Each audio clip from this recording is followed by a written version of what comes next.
Okay. Through the prayers of Holy Fathers of Jesus Christ, our God of mercy, on us and save us. Good evening for those new here. My name is Father Joseph Swaden. I've worked in Orthodox Apologetics since 1998, and I'm the founder of NFT, True Orthodox and Ecumenical News, since 2004. We've been in the apologetic space on Facebook since 2016 and on YouTube since 2018. And if you appreciate what we do here, like and subscribe.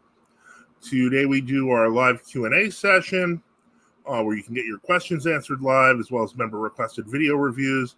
So let's get started. And as always, if you want to jump on stream to ask a question or make a comment, just click a link at the top of the chat. If you are looking to come in with a text chat, we're recommending, as always, it's becoming a regular thing now, the RoR and OCA Cafe. There is a link towards the top of the chat. I see Roken Remnant. Good evening. God bless you. And so if anyone wants to come in with questions, recommend that. If you want to send a super chat through the YouTube stream, you can.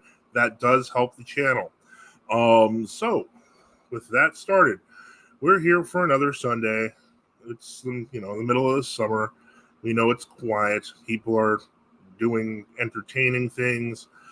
We've kind of just been looking around to see. We have a question that came in a little bit earlier in the week from Sava about the history of the Albanian Church.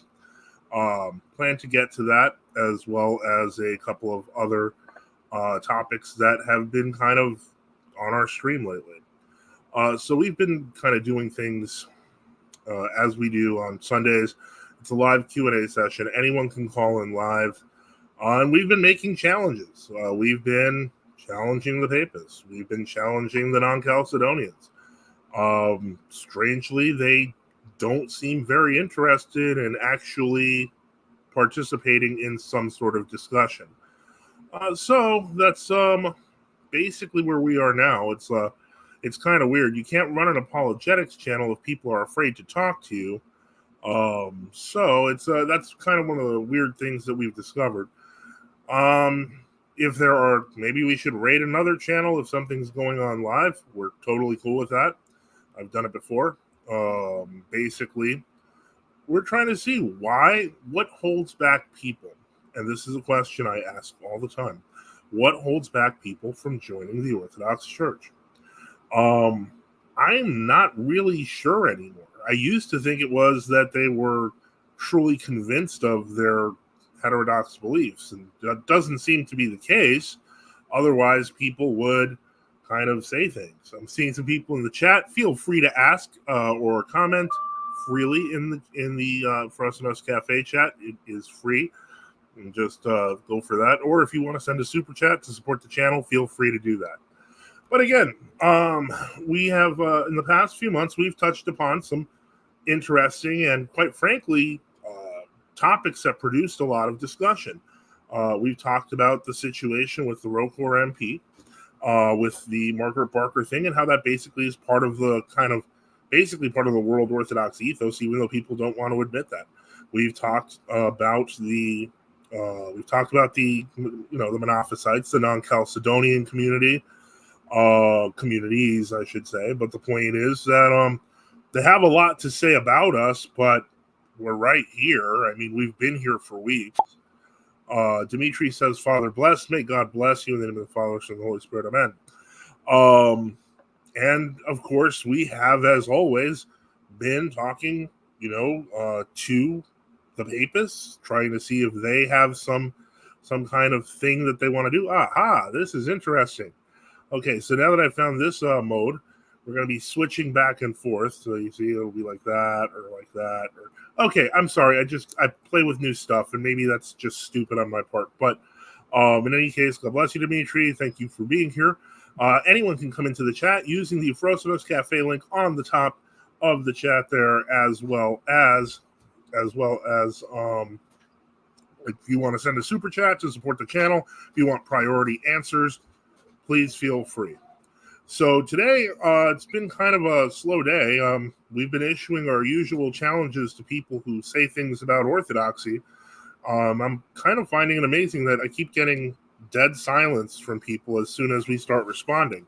I'm not sure why that is. And if you're wondering why, I don't, maybe I should move the tapestry a bit, but I really don't like putting my head in front of Jesus. So that's part of the reason why you're wondering why I'm like always in the corner here. It's because I really don't like doing that. Anyway, so here we are, as usual, waiting for potential responses. Anyone can call in live just by clicking on the link at the top of the YouTube chat box. If you want, I can put that link as well in the cafe. I don't think that it matters much, but if that's what you want to do, I shall do that. Okay, welcome to some of our visitors here. Dimitri said hello. Phronima, Cloister, greetings. And so let me just do that because I feel like I should, just so that, okay, I don't need to actually do that here. And that looks like it stopped anyway. So give me just a second while I get that link, just in case you're using the cafe chat and you want to kind of come in that way. I am putting the StreamYard link so people can actually use that. Let me see here. And so, yeah, well, let's get started. We're here for questions. No, someone's here. Okay, this is new. Hello and welcome. I see Nate. Nate, how can I help you? Or did you pop in there? Let me just take a look. I gotta scroll a little bit. Does this have the phronima? I guess. I don't know. We'll see. We have way too much fun with that word. Okay, folks. Nate, welcome onto the show. What would you like to talk about?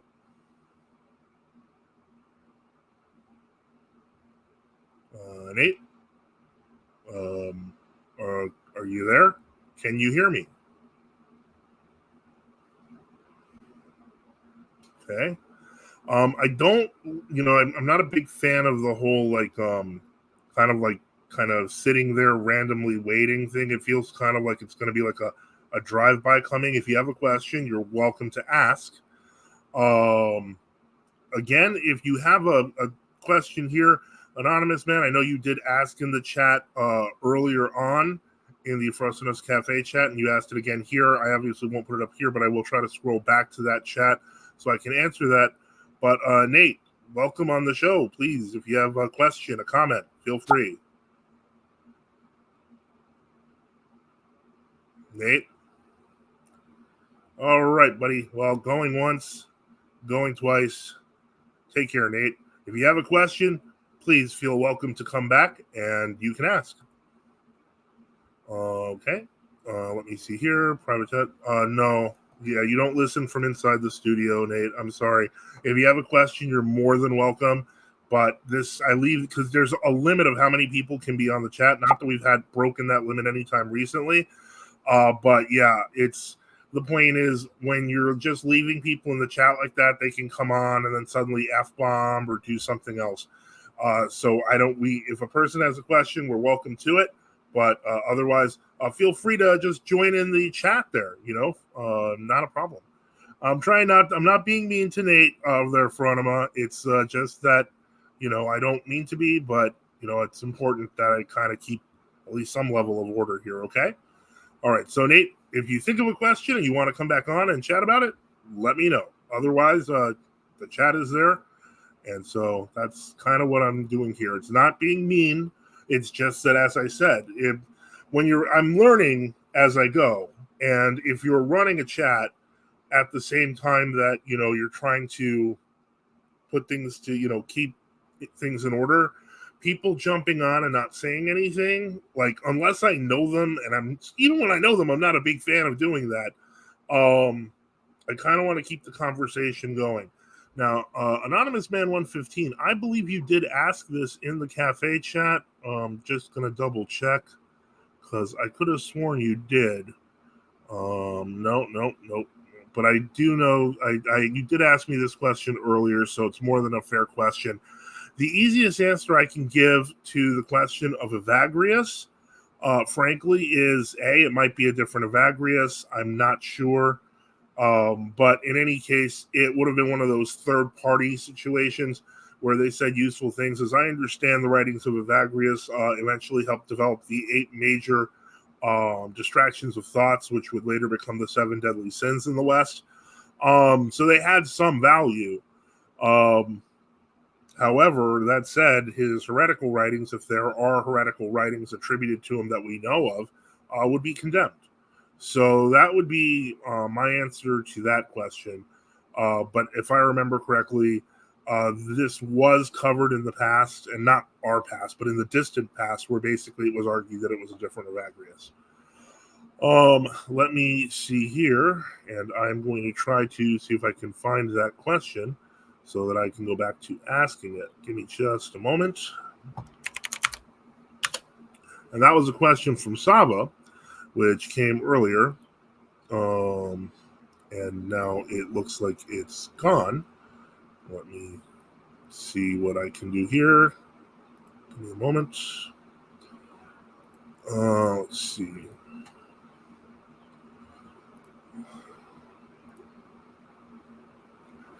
While I'm looking, I'm trying to find that question.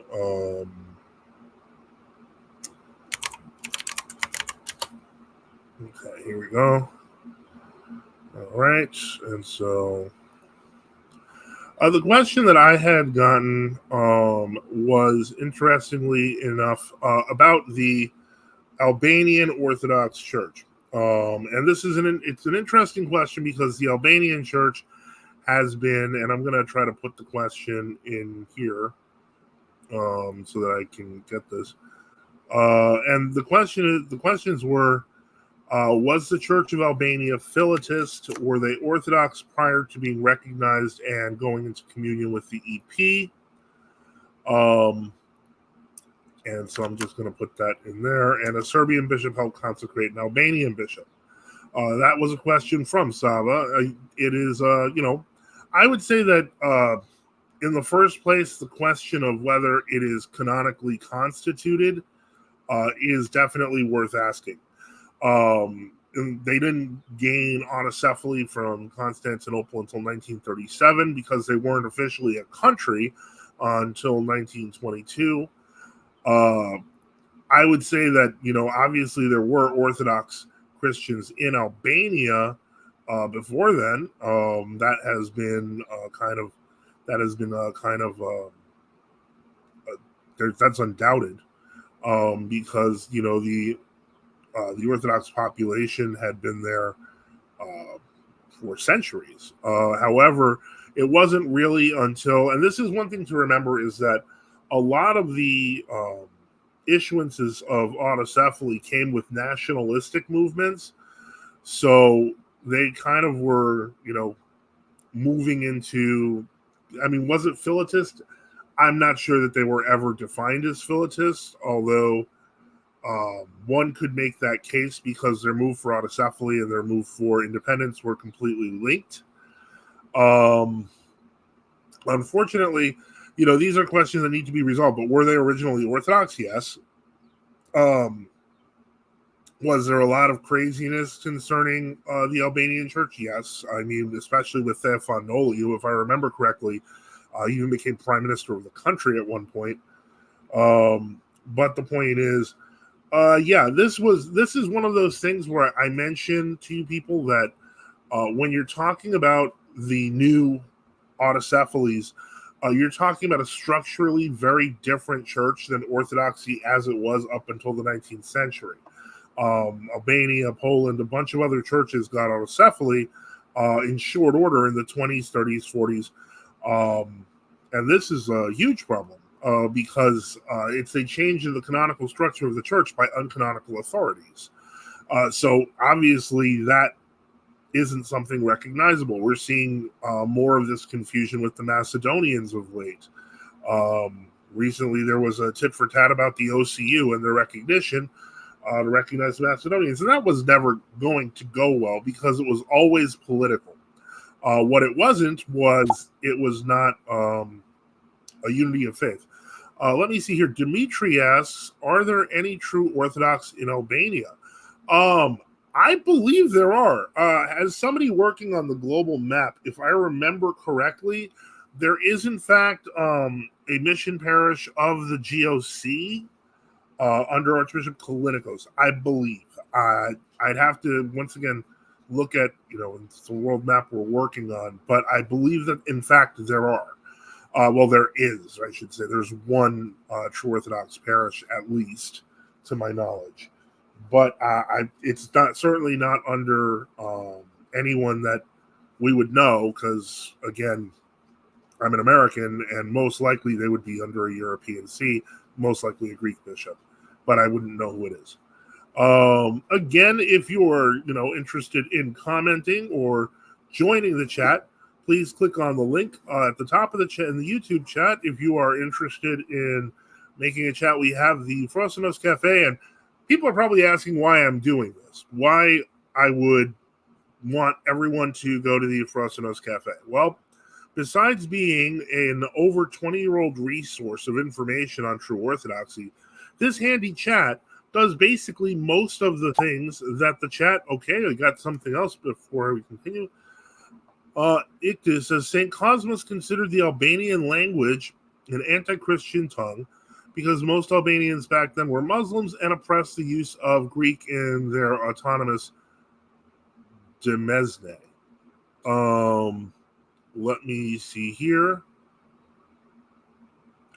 And so what I would say there is that he might have been, one thing to realize is that when saints speak, they speak in the temporal and in the eternal. And when we're talking about something like language, that is a temporal thing. The church baptized Latin and Greek, which were pagan languages.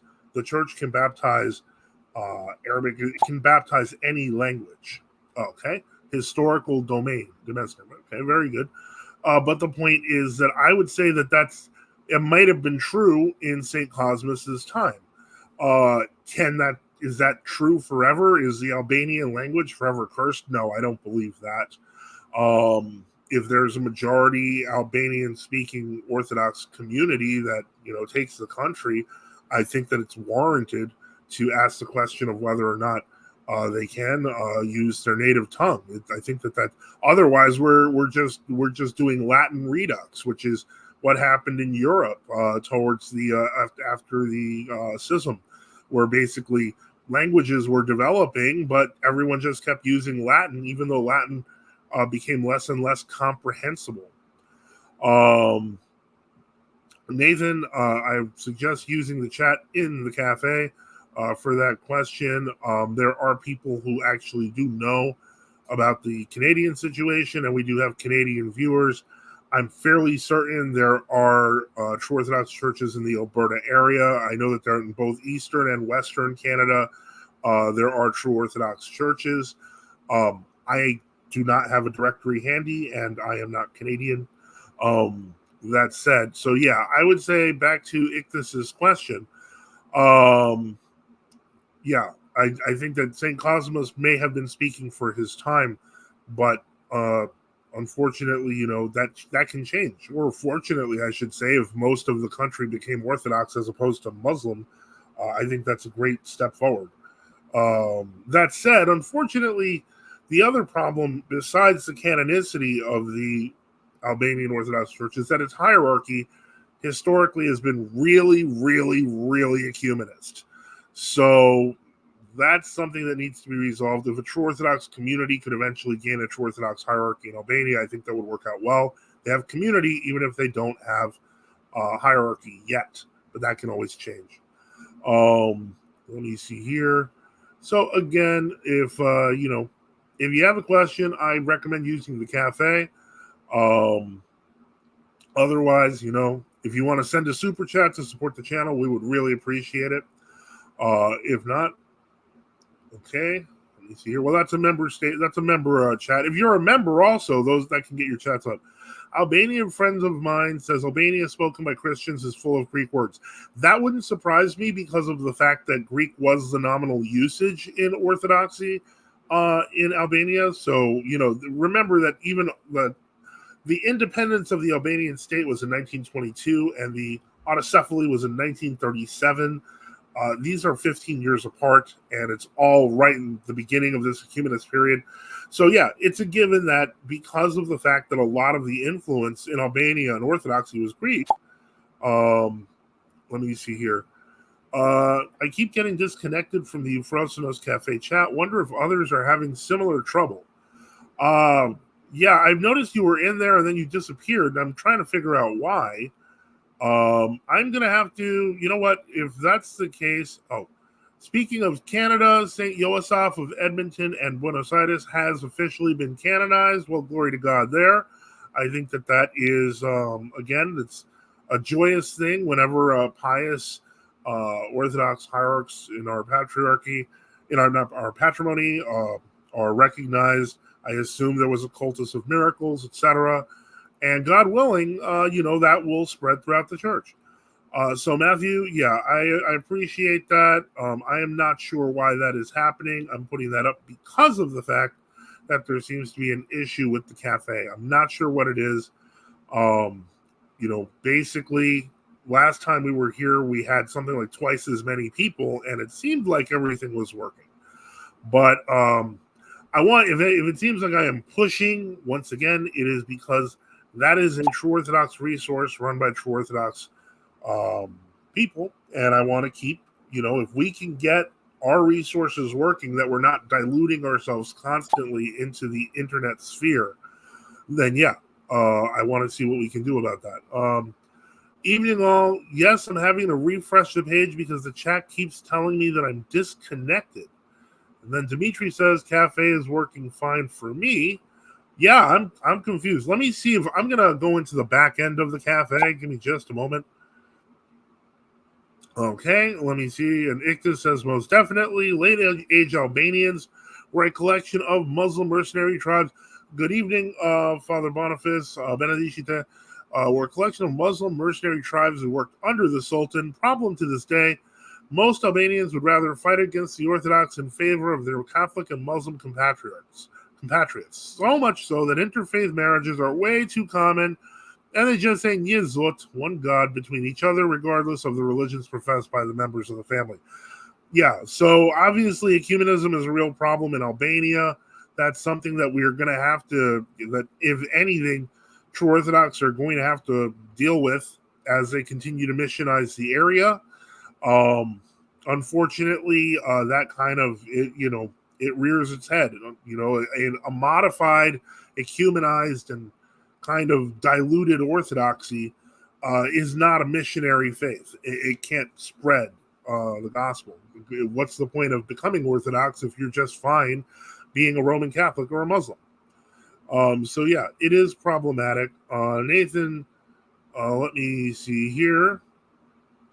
Nathan has a question.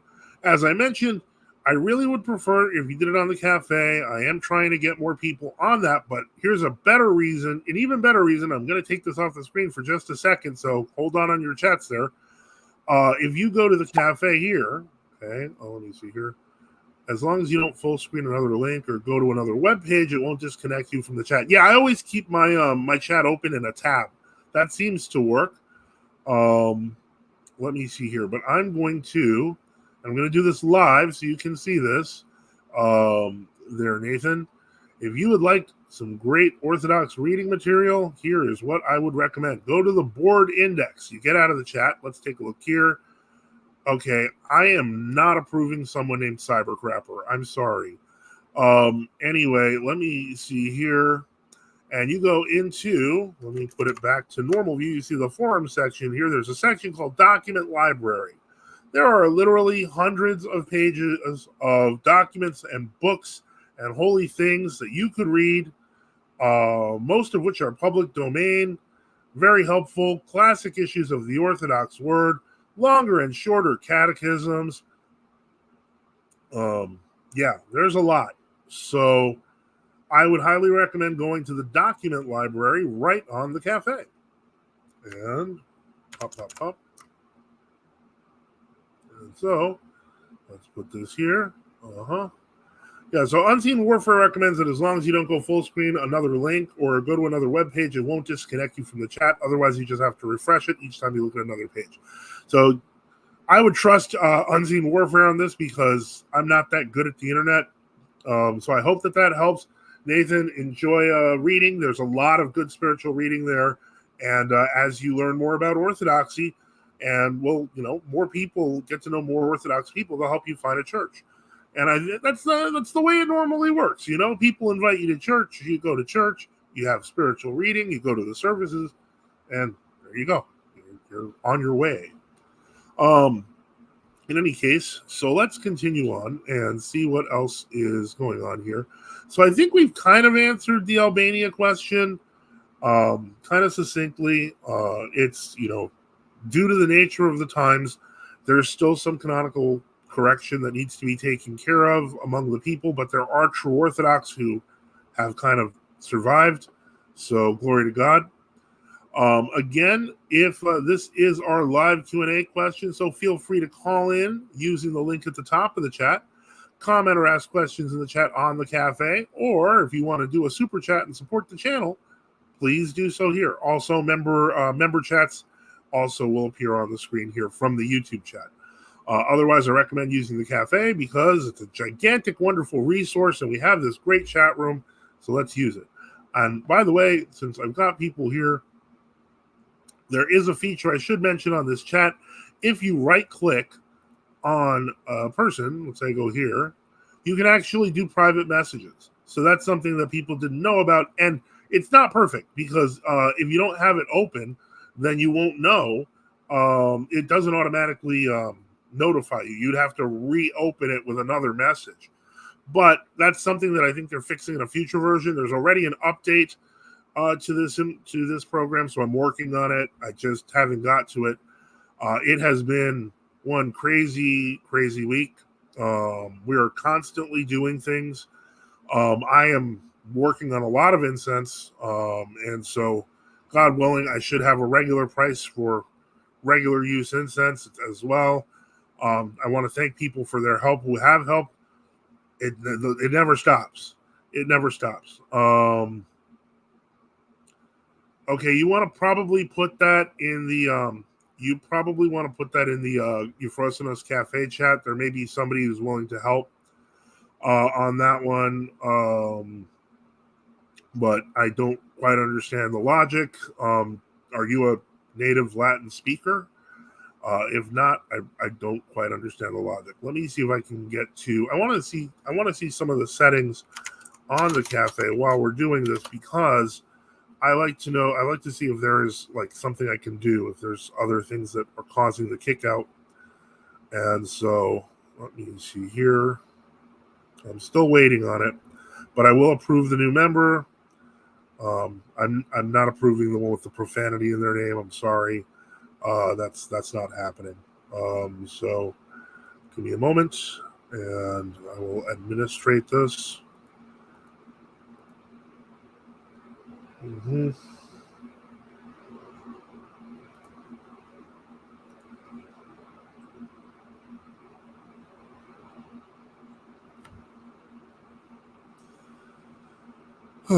Okay, let's go to general. I'm just going to try to fix this real quick.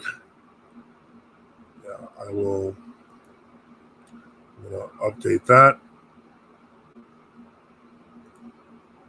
And then that's done there. Now I just want to take a quick look in the chat while I wait for questions because this is an open Q&A session, so people can ask questions.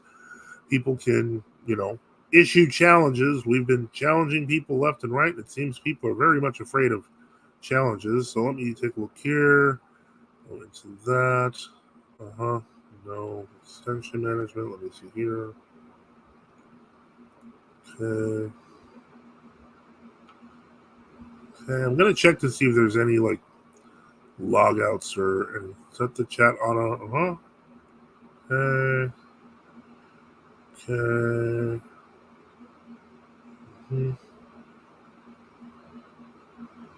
Okay. All right.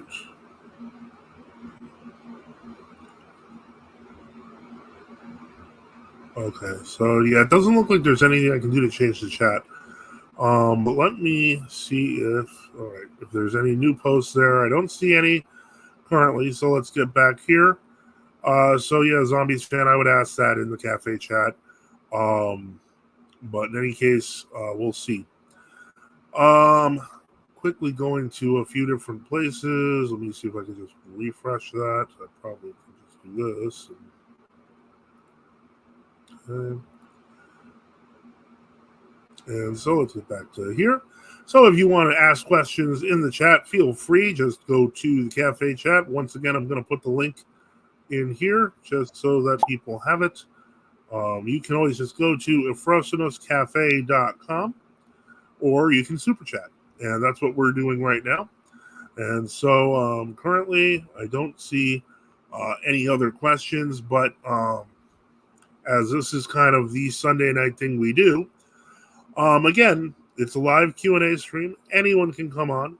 If you believe that, say, for example, I am just making stuff up, if you believe that true orthodoxy is not really orthodox, if you believe we're a bunch of schismatics, if you believe we need to submit to the feet of the Pope, if you believe that we should, bow to Allah, please just click the link on the top. We are waiting for a challenge. If you have a friend who you think has all the answers, we invite you to invite your friend. If your friend is a salty Monophysite who is mad at us, invite us, please. Okay, hold on. Here's Father Boniface. Welcome, Good. Father. How's it going? Good evening. Okay, it's hot here in Florida. Oh, I can only imagine. It's Florida. Yeah, I know. Yeah, I asked the governor for a refund, but he didn't give me one. It happens. So how is everything going, Father? Yeah, well, good. It's again, it's hot, so it saps your strength a little bit. Otherwise, we're just working on the hermitage, and bit by bit, and had friend Joseph over for the mass this morning. So we've had one person attending, and we're very happy with that. And getting some interest for people writing me here and there.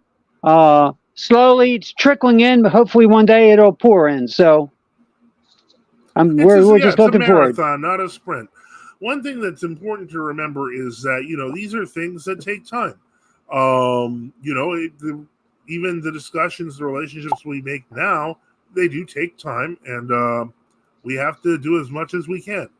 Let me see here. Hold on a moment. I'm gonna put I gotta put this back on the screen here, and if I can just figure out how. All right. So we've got new questions.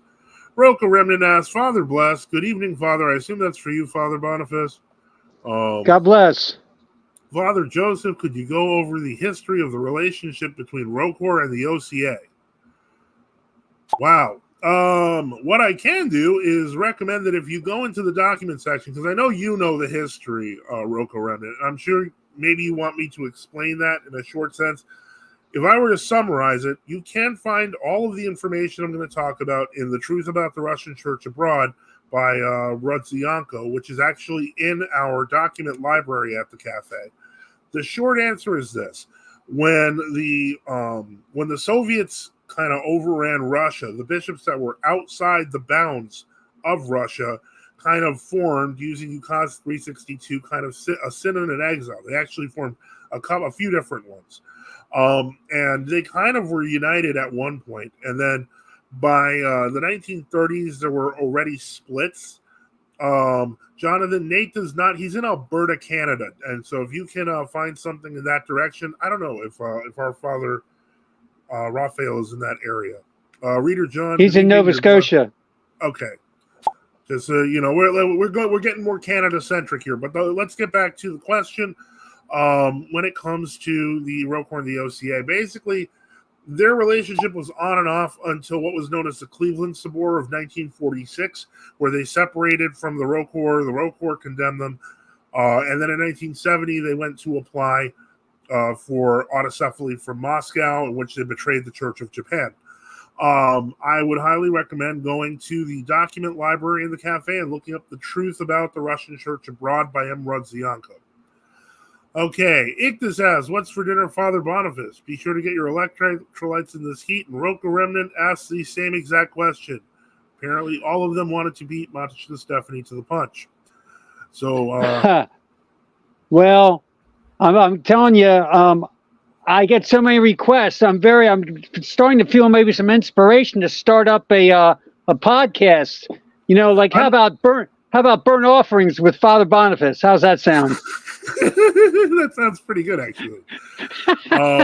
Yeah, I think it's a good idea. I personally recommend it, and if you need help with setting it up, I'd be glad to help. Yeah. Also, Well, Reader you John, know, God you bless you. should get an Uber driver from from Pennsylvania and have him send them down here, and I'll take some deer meat. Okay.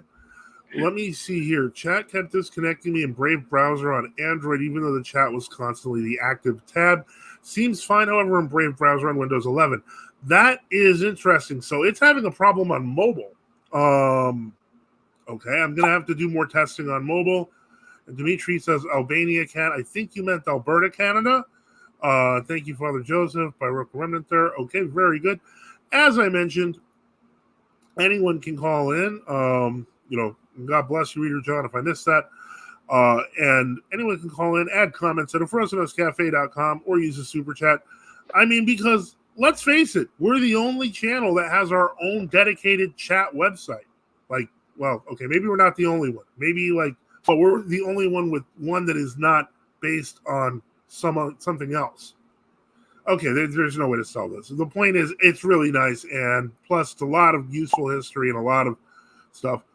A repository for fasting recipes, diets, and tactics would be great.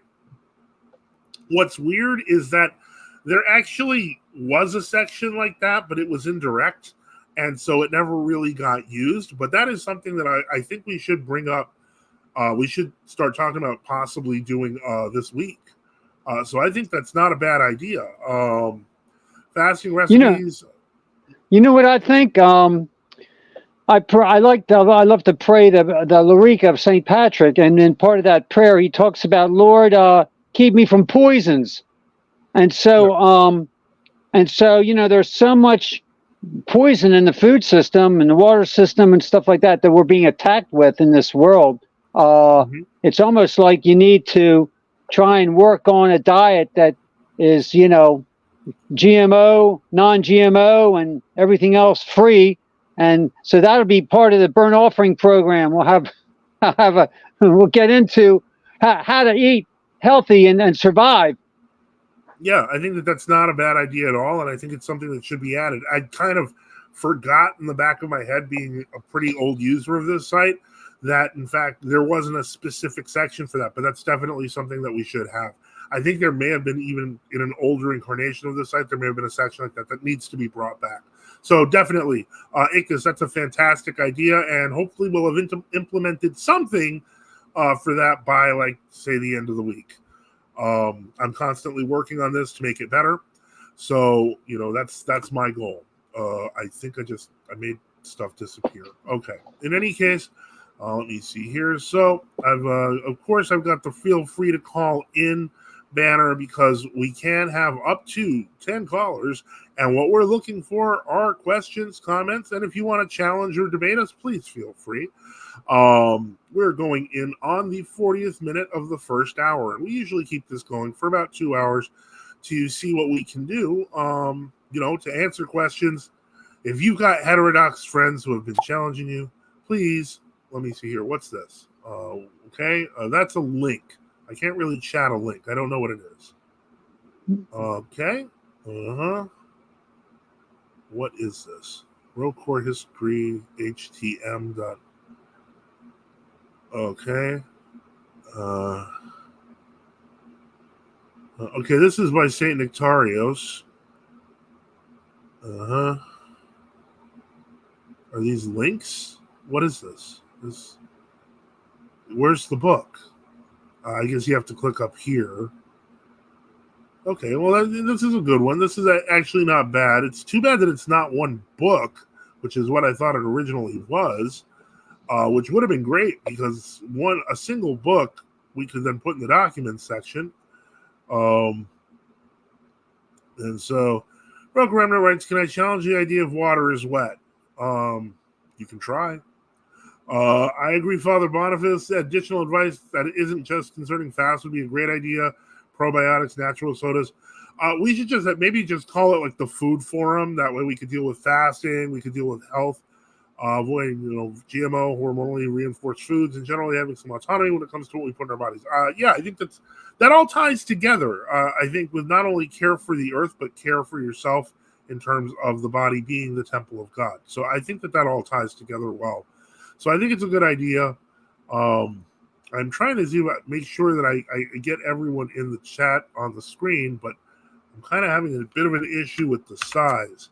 Because if I make it smaller like that, is it still yeah, it's still legible. Okay, so I'm going to keep that as so. And so let's continue on and see what else we've got going on here. So there was some talk. I was hoping Bishop Enoch was going to be on because we were actually considering going on. I hate to say it, but we were going to, another Monophysite video came out, which was like 3 minutes long, very short. But one of the things that was mind-blowing about this particular video was that they were just so openly pointing out the ecumenism between them and the Syrians, the Alexandrians, so on and so forth. And to me, it's a great expose when you're talking to people who are like pretending like to be these hardcore Severians, that their hierarchies and their leaders don't really believe this stuff. They're just ecumenists. So it's something, worth keeping in mind. And it's kind of sad, but also kind of true. Let me see here. I'm going to scroll from the side. Let me see. Okay. I really should have a separate window for this. Let me go back here. It is actually a single book. If you click the PDF at the top, it's like 100 pages. I'll post in the documents. Thank you, Unseen Warfare. Would really appreciate that. It makes things a lot easier. And so let me go back to general. I got a new person coming in. I assume, let me see. John Gabriel, 1 second. John Gabriel MC. I'm not sure who that is, but I assume if it is, well, I think it is. I'm going to activate your account right now. I have activated that. Going back to general. Let me see if there's other people here that we missed. I'm going to assume that this is a new person who is real. And we're going to activate, and I'm going to regret this if it's not. Okay, so it looks like all the new users we needed to activate are activated. Let's continue on, and don't forget to log into the chat. Let me see here. I thought I just activated this. I'd like to say that in this concerning ecumenism, and our gospel reading this morning was in Luke, and the Lord is the Pharisees. First of all, the publicans and the sinners were visiting Christ, and then the Pharisees were complaining that he eats with sinners, and so the Lord shows his kindness and love for people who are hurting, who need to come to the spiritual hospital, and the Pharisees are scornful, and when they have their own set of rules and regulations and people break them, they become bitter, scornful, and so it certainly relates to the ecumenical spirit, because when you're true Orthodox, yes, we have truth, and yes, we have discipline, but we're not scornful. We are forgiving, loving, and call people to truth and to repentance, yes. But there's no bitterness there. There's no judgmentalism, and so that passage kind of threw light on that, and that's why you hear all of this vitriol coming from the ecumenists. They're being scornful, and they're stopping people from coming into the kingdom. Yeah, that is very truthful. Yeah, and the Western reading for today it does deal with that kind of there was envy of the Lord as well. This is something that needs to be remembered, and sometimes that scornful attitude can have the same root. Sure. So, let me see here. We've got another couple of comments. Rook Remnant writes 3, polytheism. They should have made it 1 minute to keep it in line with Eutyches. They needed to fit it in there. Bug Fight Referee says, thanks, Father. I promise I'm real. I'm sorry about the other name earlier. Didn't mean to be profane. It's okay. It's just that that's your username, and you want your username to be profane on a forum. I think you'd feel bad for it eventually, and then you wouldn't be using it. John MC writes, yeah, I'm Johnny Gabriel MC. Your account should be approved right now. Number 9 asks about the proper, true Orthodox position on divorce. I've answered there. We have actually a number of programs on the Orthodox position on divorce and remarriage. It is very important that you stop treating true Orthodoxy like it's a different religion. We consider ourselves the actual Orthodox. So if historically Orthodoxy has recognized certain extreme cases for divorce, that is not changing. There's not the difference between world Orthodoxy and true Orthodoxy is that we are what they say they are.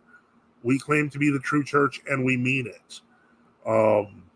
We claim, we don't join with false teachers, and we mean it. That does not mean that we've created a new set of fasts. We haven't. It's the same set of fasts.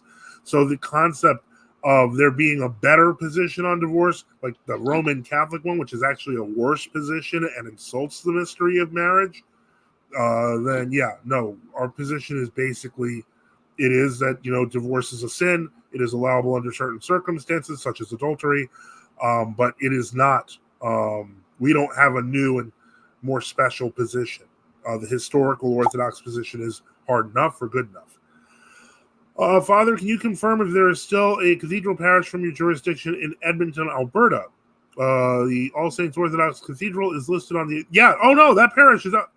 Edmonton's in Alberta? Oh boy. Yeah, so we have a church that you can go to, Nathan. I am so sorry. It's run by Father John, All Saints in Edmonton. Yeah, Archbishop Joseph did pass on, but our Bishop Lazar is going to do a visitation there. That is actually open. I knew about we had a church in Edmonton, but I'm not as good with the Canadian territory thing. I had no idea. I feel like really dumb. And please forgive me. And thank you, Matthew. I'm dumb as a rock sometimes. I can answer questions about, apologetics, but as you can see, geography is not my strong suit. I can name all 50 states. I'm fairly certain. But other than that, let me see here. Again, this is it's a live Q&A. We're wrapping up the first hour. I see there's a new post. Aha! Unseen Warfare has put up RoR's OCA's history as I guess he just put it as a link for the document. And so, very good. So yeah, that is, this is a good thing. And so we continue on. Looking for any new questions, comments. I'm going to check to see if there's any that are hanging around in the Twitter. Any debate challenges? Probably not. Let me see here. Checking on this. Okay, I'm really going to have to open up a separate tab. Hold on.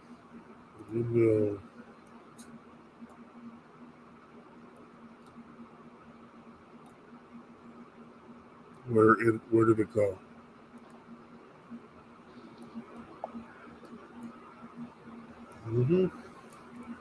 Okay, so I'm going to open up the cafe from here.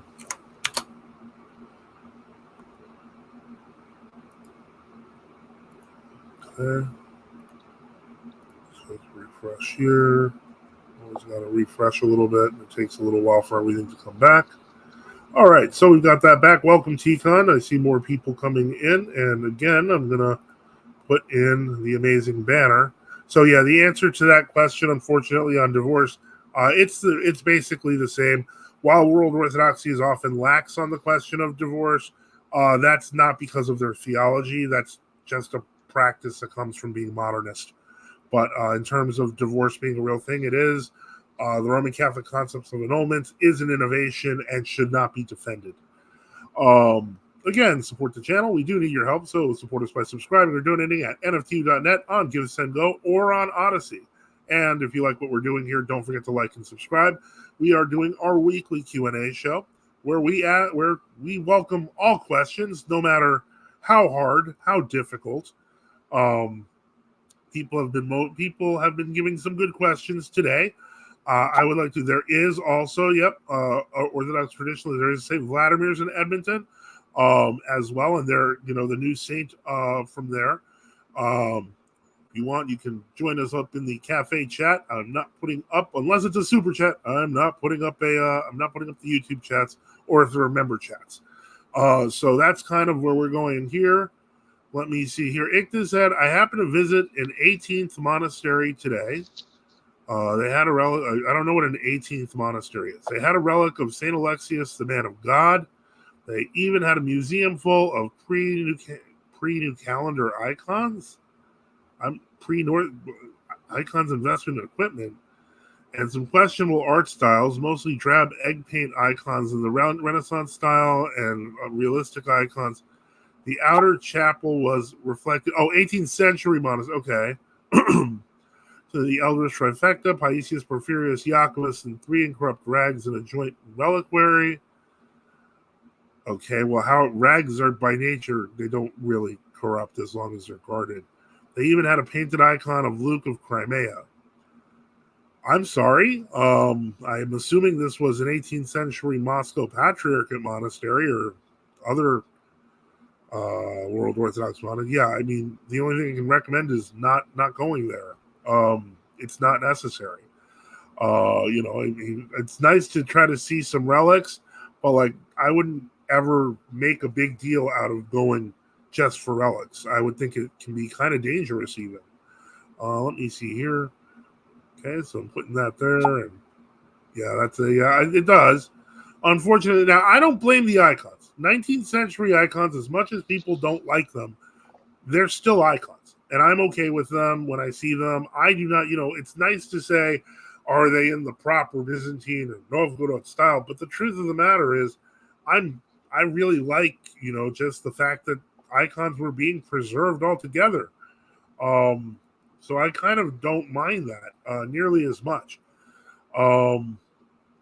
As far as I'm concerned, it was the style of the time, but the icons should still be respected, even if they were not perfect according to our modern standards. Because I'm sure that according to their standards, we do lots of other things wrong, which we should consider. We never consider how 19th century piety probably involved longer prayers, more prostrations, more focus on the services. I think we should be very careful judging the church of our past based on what we can't see, or based on what we see what's left.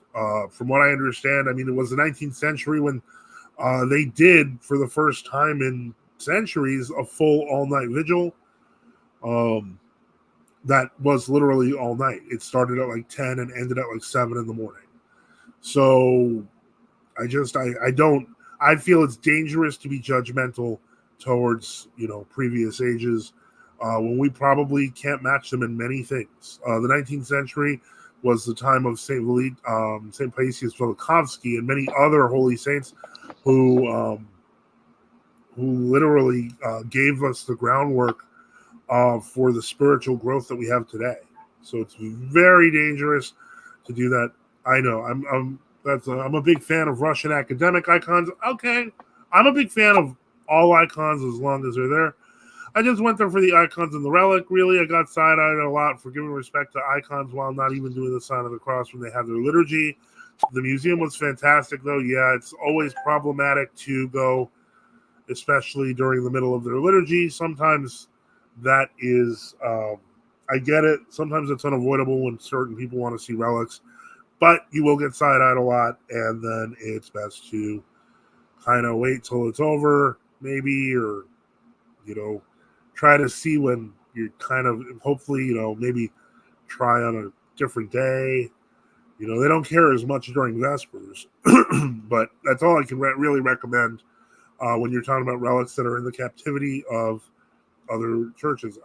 This is a problem with stuff like Roman Catholic churches that have Orthodox icons. I don't recommend going to Roman Catholic churches just to find Orthodox icons. I know people have done it, but I don't recommend it.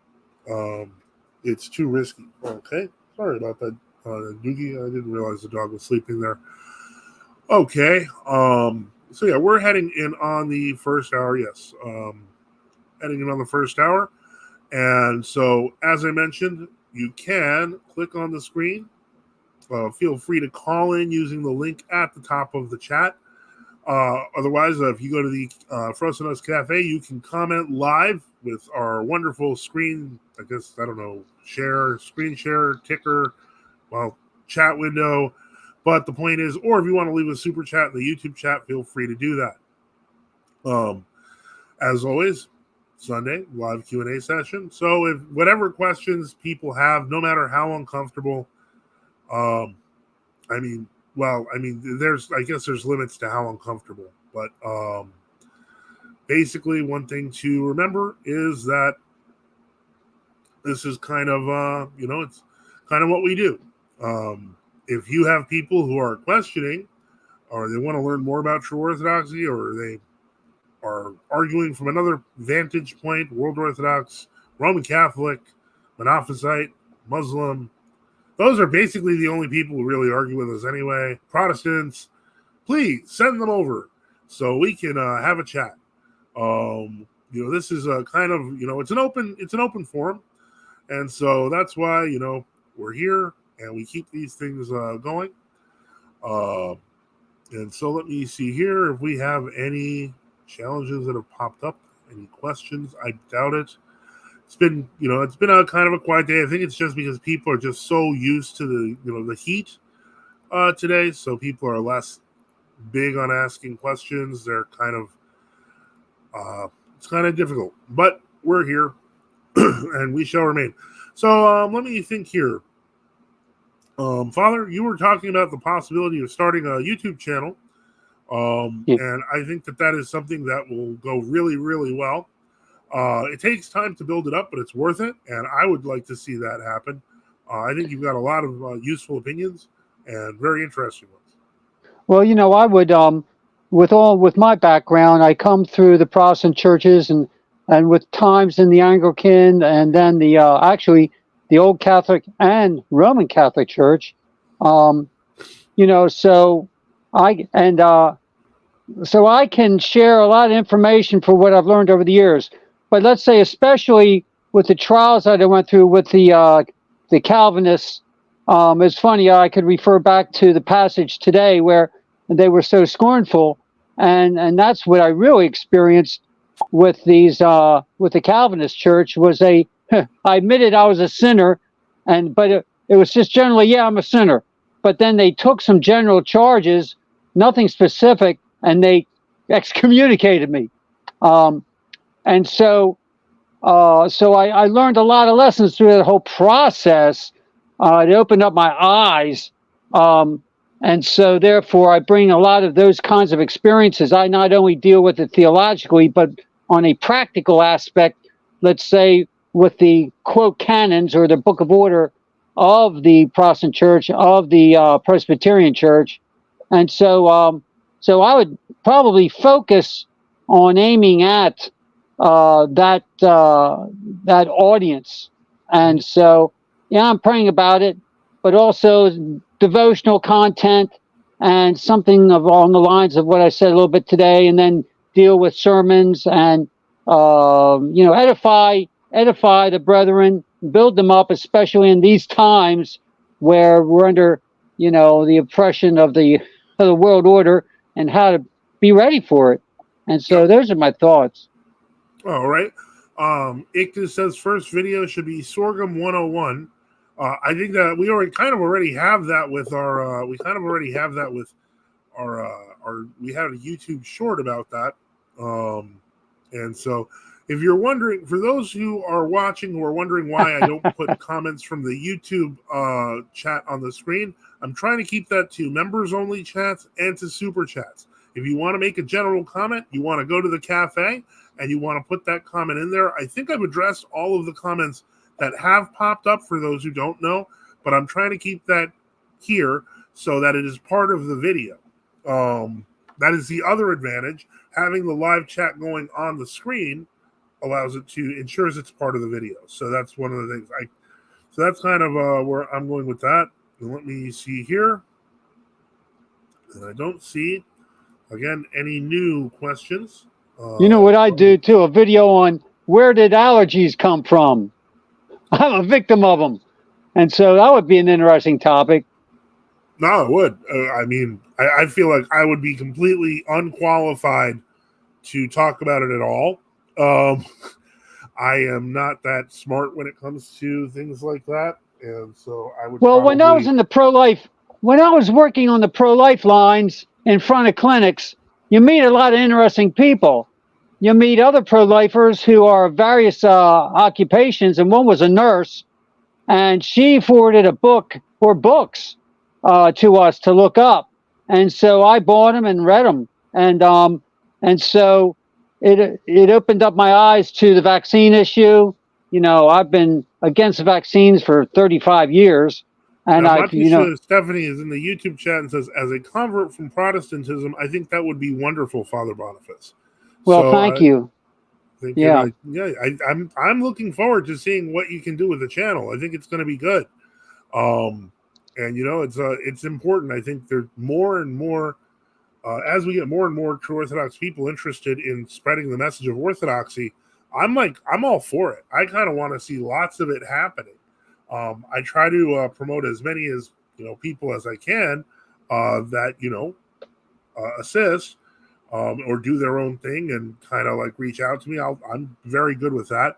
I'm always I want to see more true Orthodox people succeed, and I think we will if we just keep reaching out, because our message is the message that they've been spreading for years, except they're not actually consistently believing in it. And that's what blows my mind about this whole thing is that,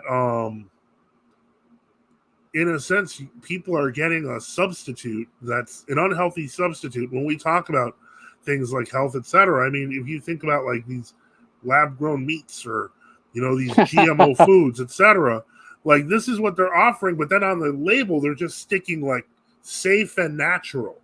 And the whole thing's a lie.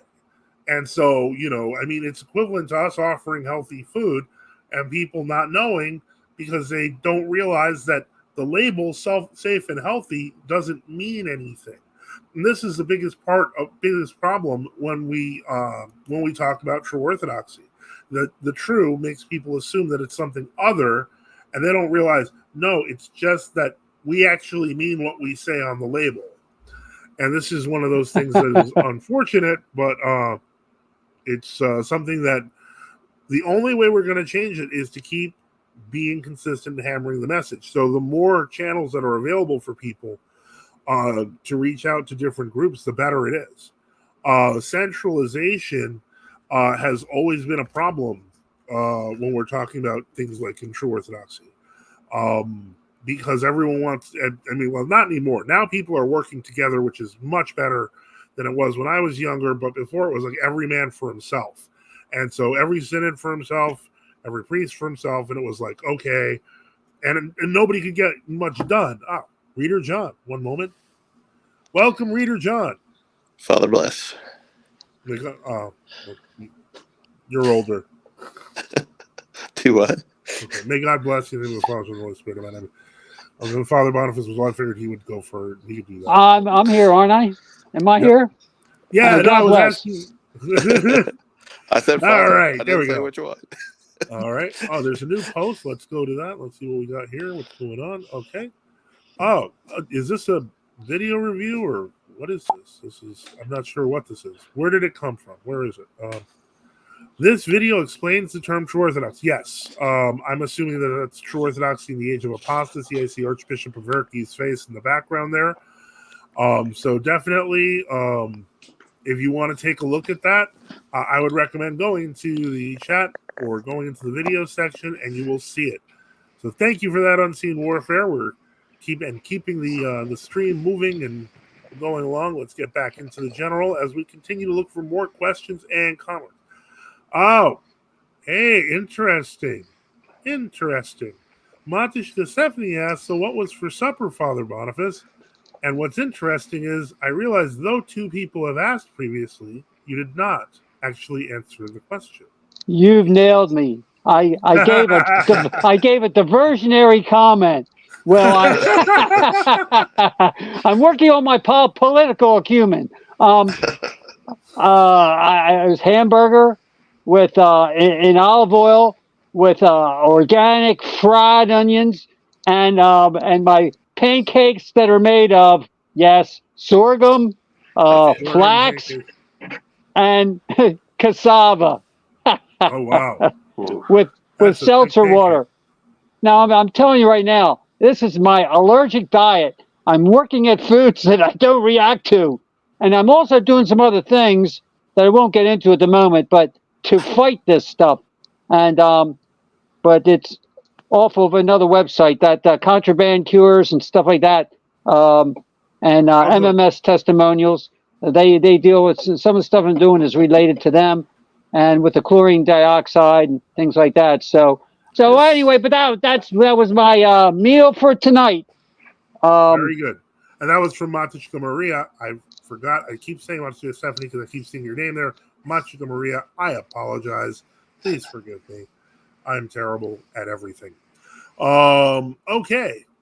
Except for answering questions. I think I'm pretty good at answering questions, which is why I think the internets are filled with fear. They don't want to deal. They don't want to deal with this. It's 2 hours. I think you're right. A lot of people don't want to talk to you because they don't want to get convicted, and they know they have to change or something. Well, I think a large part of it is that they like talking a lot of talking a good game. Everyone wants to say, "Oh yeah, I'll talk to any of this or that group." Well, we're right here. We've been right here every Sunday, and we're going to keep being right here every Sunday. Well, yet no one shows up. I guess it's weird. We had people trying to get me on the Lions Den, and I was like, "Okay, I'll go on if you have a priest there." And this is part of the reason why I know that they don't want to show up here, is because they were making up all sorts of interesting things, but without any actual higher ranking clergy to verify that is their teaching, which they won't do. It's just made up. It's what's the word I'm looking for? Make believe. I was going to go with fraud, but make believe works too. The point is, everyone's putting on that label, that pure and natural label, and filling stuff up with the disease carriers. So it's kind of that's kind of what we have to deal with, unfortunately. There's a lot of that going around this past week. Yeah. And so let me think here. Trying to think if I've seen anything interesting. I kind of wish that Subdeacon Nectarius, I saw that Orthodox Traditionalist wrote in the chat. I kind of wish he'd pop on because there was an interesting thing that happened this week with the Orthodox ethos. I think did you see that? I think you were in that conversation. Yeah, I was in that thread. That's why I was. And I was like, that was a little strange. And people were getting kind of upset, but the simple reality is, Subdeacon Nectarius was there. For those who want some background, so it doesn't sound like I'm just randomly gossiping, there was a recent video, I believe, where either Father Peter Heers was a guest of Father Paul Trumbach or vice versa. Yeah, it was and they started talking about this book that Subdeacon Nectarius did a lot of work on. And so he challenged them in the chat. And I think this made people nervous. Because if anybody knows Subdeacon, not everybody does, but I know Subdeacon Nectarius, and he has the receipts. Let's just say that. I believe it. Ictus writes, I managed to do a 3-day water fast recently, and it went swimmingly. If anyone's willing to take the risk, they can do it during a great fast, maybe for the final days of it. One important advice would be to eat lots of salt and minerals and electrolytes so as not to get an insulin spikes. It's great if you're type 2 diabetic or pre-diabetic. The autophagy caused by it could also work as a biological reset. not to mention losing fat, obviously. While, of course, I have to put in the please check with your doctor before making any such statements. I will say this, Ichthys, it has long been a tradition in Orthodoxy for a number of people to just fast on water, sometimes occasionally bread, sometimes not, for the entire first week of Great Lent. And that sounds shocking, but I would suggest anyone who doesn't quite believe that, I would suggest typing in fast with water in YouTube. Historically, come again? I think it depends on the tradition. I think the Greeks just do the first 3 days. Some people do 3 days, some people do 7 days. I've heard both. But the point is that the point I'm trying to make is this was an interesting thing. I started reading about there was the case of anyone remember his name? The guy who fasted for 382 days. He was really fat. Hold on, Angus Barbieri. But what was interesting about this? Maybe I don't know. Maybe we should put that on and review that. I don't know. But okay, let me get to the point. Is it was one of these science channels, and one of the things that he discussed was the case of Angus Barbieri, who was something like 400 something pounds. Like he was a really fat guy for his height, and he ended up fasting for 382 days in a row. He fasted just literally water. He could have coffee, etc., but no food. And he lost something like 230 pounds during that period. And when he finally got back to eating, he had just a cup of tea and a hard-boiled egg, and he was more than full. And he stayed that way for literally the rest of his life. It was something like, you think he lived another 10, 15 years and died of something unrelated. But the point is that one thing that this particular video pointed out was that a person in generally good health, if they went on a water fast, usually has sufficient supplies. If they're not like, super skinny or something, they usually have sufficient fat and food storage supplies that on average, they can fast without pain. Get this, I don't make this stuff up, for 43 days. Does that sound a little familiar? Yeah.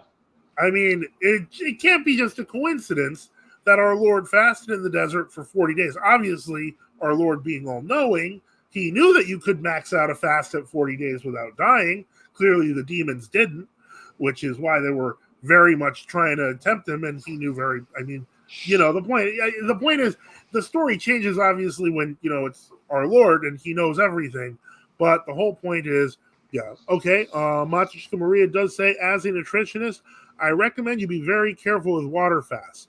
Although they can be beneficial for a lot of people, it can be very dangerous for some. Okay, I will accept that. I think 3 to 7 days though might not hurt anyone as long as they're maintaining water and sodium levels. I could be wrong, but that's just a guess on my part. I mean, but it's good to note that obviously. And don't drink the water from Flint, Michigan. And the point is that if you're going to do a water fast, you may want to get a purifier. Now, not making the sign of the cross, Unseen Warfare says, not making the sign of the cross when we eat and drink is a big reason we have diseases and get sick, from what I understand. It is. There's other problems with it, too, not just sickness, but also, I mean, and I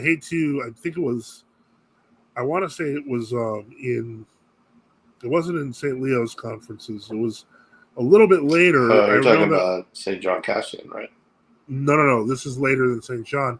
It was there was a story of a case of demonic possession where a nun had eaten unblessed lettuce and a demon was sitting on it. Yeah. And so the whole point is blessing your food helps ensure that you don't, I hate to say this, but accidentally ingest evil. We try to keep that kind of separation for that very reason. Well, okay. And if you read the earlier writings of the fathers as well, I mean, they were doing the sign of the cross like constantly on themselves, over objects, over food. I mean, now I should also note this because it is the water fast is coming up more and more. Blister says, I fasted 28 days, only water a few years ago. Done many 3 to 7 water only fast. Electrolytes are primary concern would be most needful to be watchful of.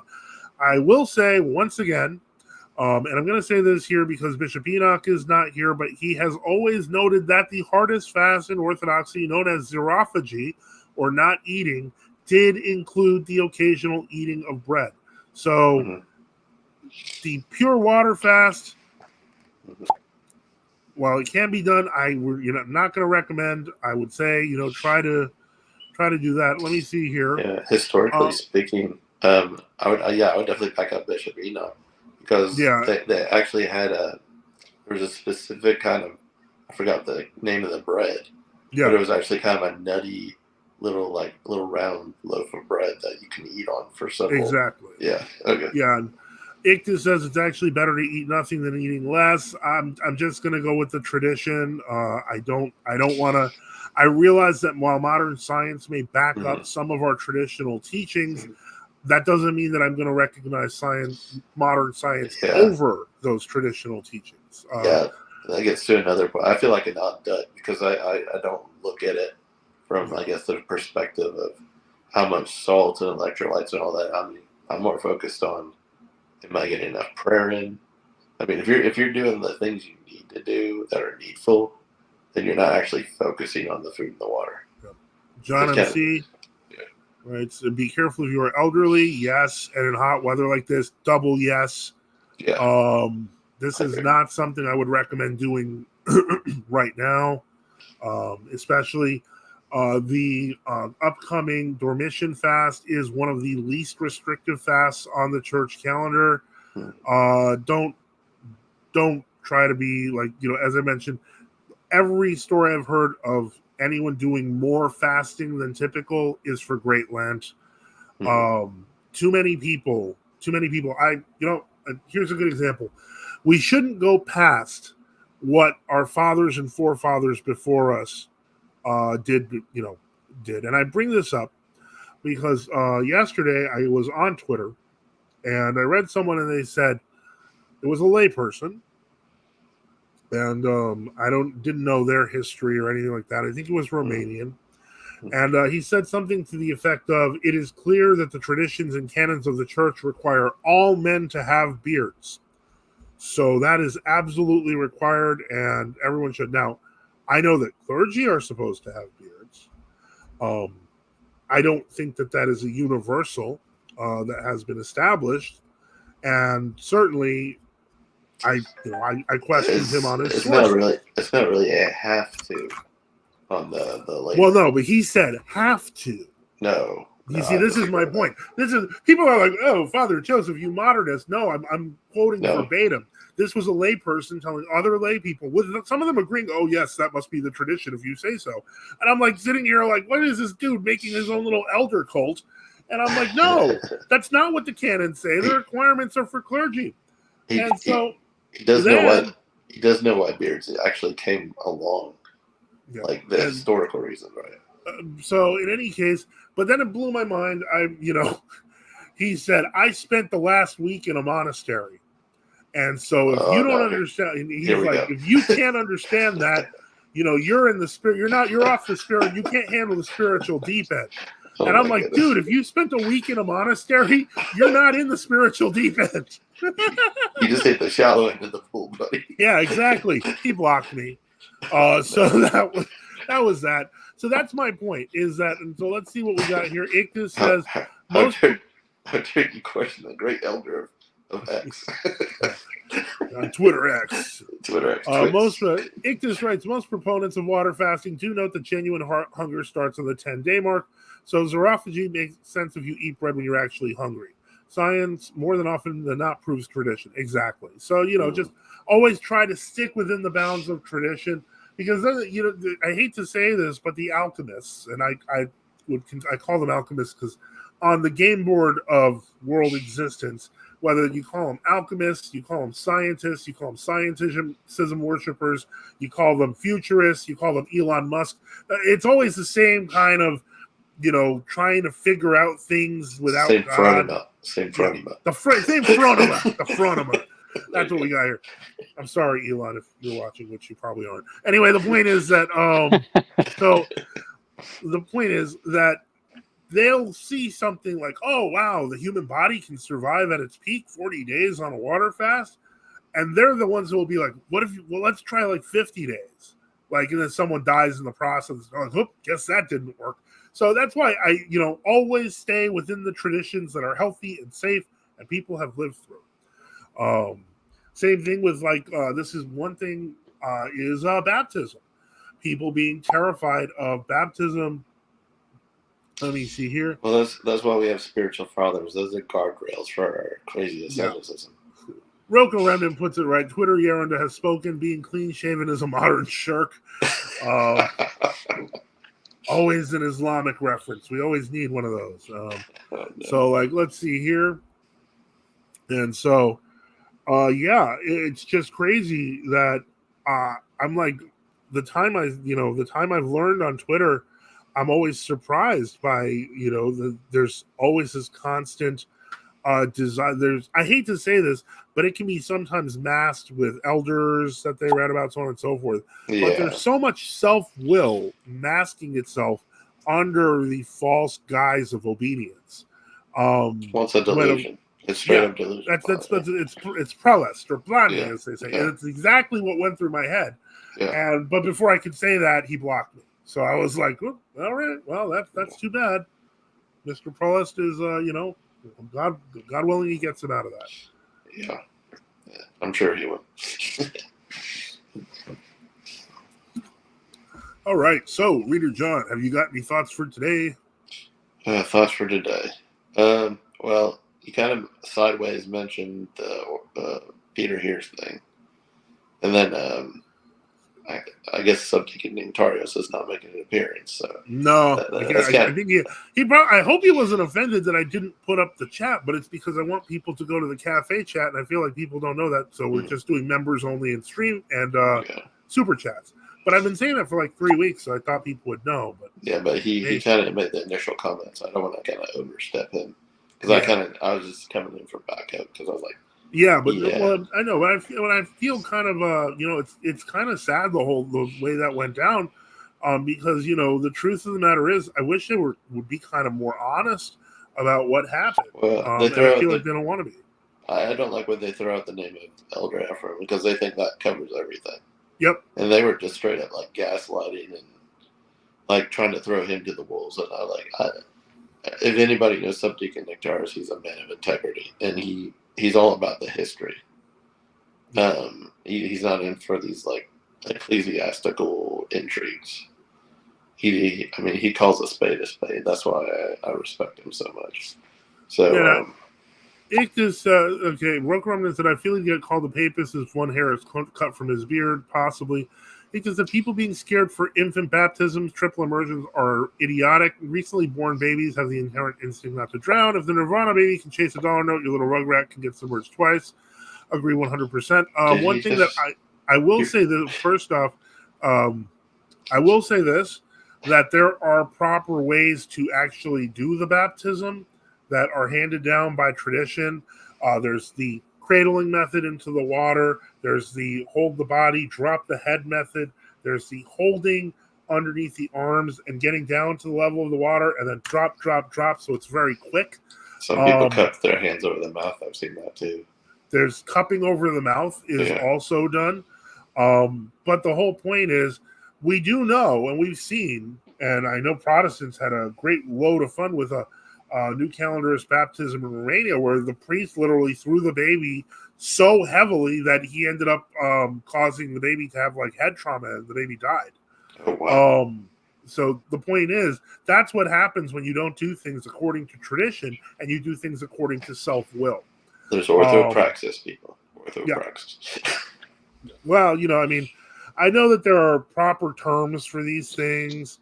Part of the reason why I avoid using them, I think you may have noticed that I do a lot of the time, is because, quite frankly, it's like the Fronema joke. I hate to say that, but that's really what it comes down to, is that the fancier words that we use, the easier it is for arrogant academics to hide what they really mean. Mm-hmm. And so I like keeping the meaning real. But yeah, I appreciate that. That is true. It's all basic. This is what we would basically call orthopraxis, and yet at the same time, I feel like words like phronema and orthopraxis are so badly abused that I'm reclaiming them, Father. You're taking them back. Yeah, I'm taking them back. All right. I don't go down without a fight. Sounds good. Yeah. As always, this is a live Q&A show, so if you want to call in using the link at the top of the chat or comment, ask questions in the chat on the Afrosynos Cafe, or if you want to send us a super chat for to help support the channel, we'd really appreciate it. I will say that the support that we have received in the past few weeks has helped immensely. So we are going to start it. Actually, they've started accelerating the speed by which YouTube will issue payments. Granted, YouTube takes 30%, but you know what? I'm still grateful.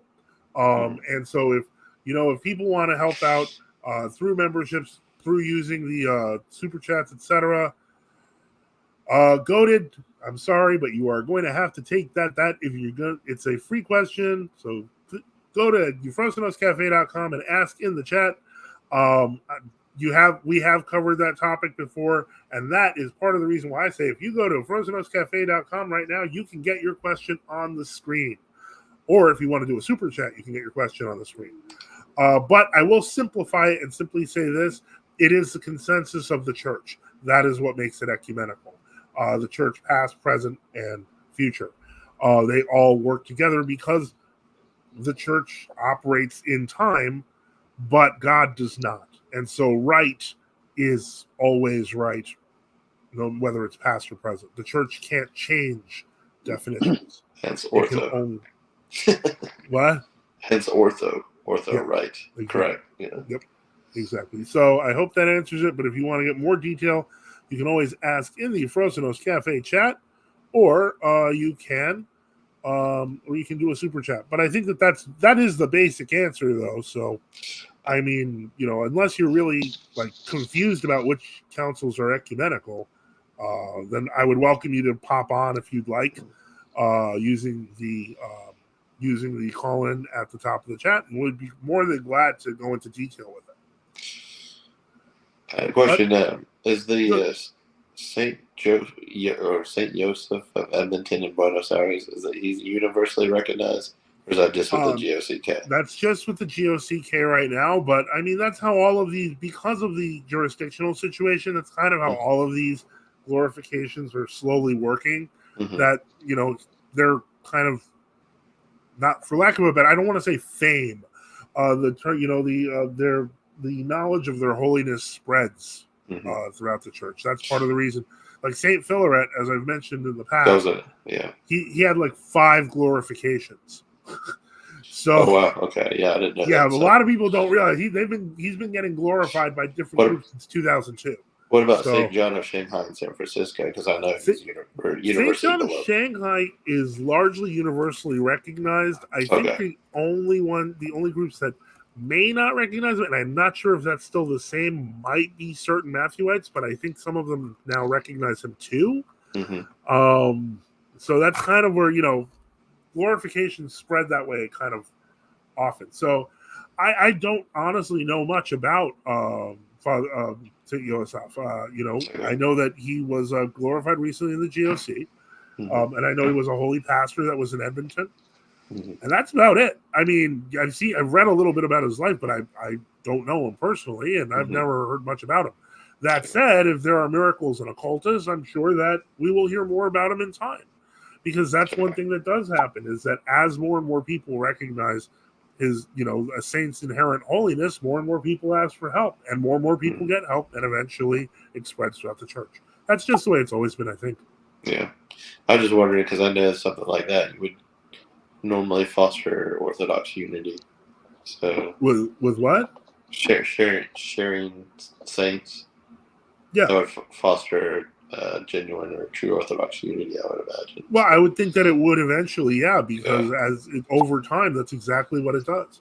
Let me see here. Okay, the cafe is, let me see. We must launch a reconquista for our words. I think Archbishop Stephanos' synod recognizes his sainthood. Regarding St. John, what do you think about the cultist around Bishop Matthew of Bresena? I again, I treat him, he was glorified also, and there were miracles around his cultus. I recognize that he was the same people outside of the Matthewites too. So yeah, I think that and there's also St. Chrysostomus. He was glorified too. So the whole point is, one thing that we have to keep in mind is that these were holy men holding up the standard of faith in the church, but they were human. And did they make mistakes? Yes. Did they make the best choices they could in the situation? Often, yes. And really, that's kind of the hardest part. Let's see. Father, what do you think about Father Seraphim Rose's association with Father Herman is a major stumbling block to his consideration of glorification? Considering that most of the controversial things that Father Herman did occurred after Father Seraphim Rose's repose, I don't think that's the case. There will soon be a 3-hour Orthodox ethos video about St. Yosef of Edmonton and how he was a fighter from within. Okay, I get it. Sarcasm. In any case, let me see here. On the beard thing, it's easy to trap yourself into a satanic net of quote-unquote principles and become cold and stupid, yet you think yourself smart and worthy enough to be in the know. Falling away into a curse calculating logic, which is not at all based on principles but on pride, which does not at all join you to the mind of the church, but on the contrary, separates you from it. Absolutely. Well, that's describing the actual process of prelist. And so, yeah, that's how the spiritual delusion happens. Let me see here. Did Father Herman repose in the Serbian Patriarchate? I believe he did. And so I'm not sure, 100% sure. Let me see here. And so let me take that. And so, again, it is a live call-in show. We are now in the second half of the second hour. Feel free to call in using the link at the top of the chat, comment, or ask questions in the chat. And so basically, I'm going to say you got about 15 minutes if you want to come in with a question, a comment, or a challenge. Otherwise, I don't know if it was the same situation as St. Nikolai, because, St. Nikolai died a lot earlier before the OCA was, before they got their Moscow-cephaly.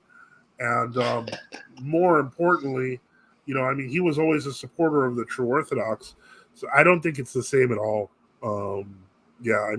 Father Herman joined with the Pangradios group. This caused huge problems for a lot of people. Was he innocent in those things? There's many people who believe he was. Is St. Justin Popovich universally recognized among true Orthodox? No, he is not. And as a matter of fact, I would say that some Serbian true Orthodox don't recognize him just because of the glorification. Other ones don't recognize him because they believe he was he said something. He did, and that's true. In his early life, he did say some kind of semi-ecumenical modernist things when he was like a student and he was a young priest. Like, I remember, I forget where I read this, but he had this one essay called Pan-Humanity.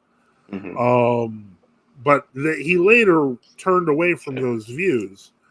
I thought he separated himself the last few years. Well, he did. He did. Well, that's not St. Justin Popovich. That's that's St. Nikolai. I'm getting them confused. But I have a question for you. Yeah.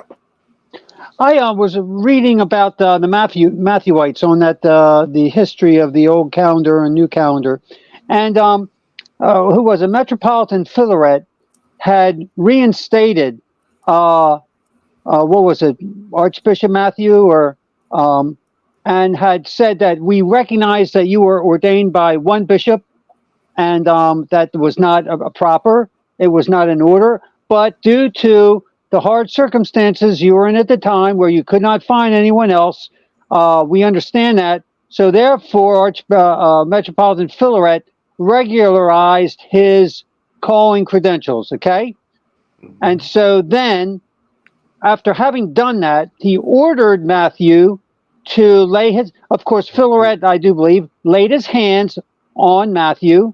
It wasn't and Matthew. Then he had already died.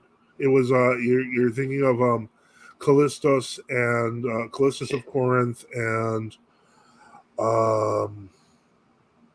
It's I'm trying to remember. Yeah, I was about to say I don't think the timing works out. Yeah, I mean, because at the time the Matthewites were headed by Agathopoulos of Athens, and so yeah, it's Callistus and somebody else. Okay, then someone said Calliopios, I think it is. So who was it that once he had hands laid on him, he said the Philaret told him, "Do it to everybody else." Yeah, and continue the line, and he refused. No, he tried to do it. The people refused in Greece. Yeah. No, it was accepted here in the States.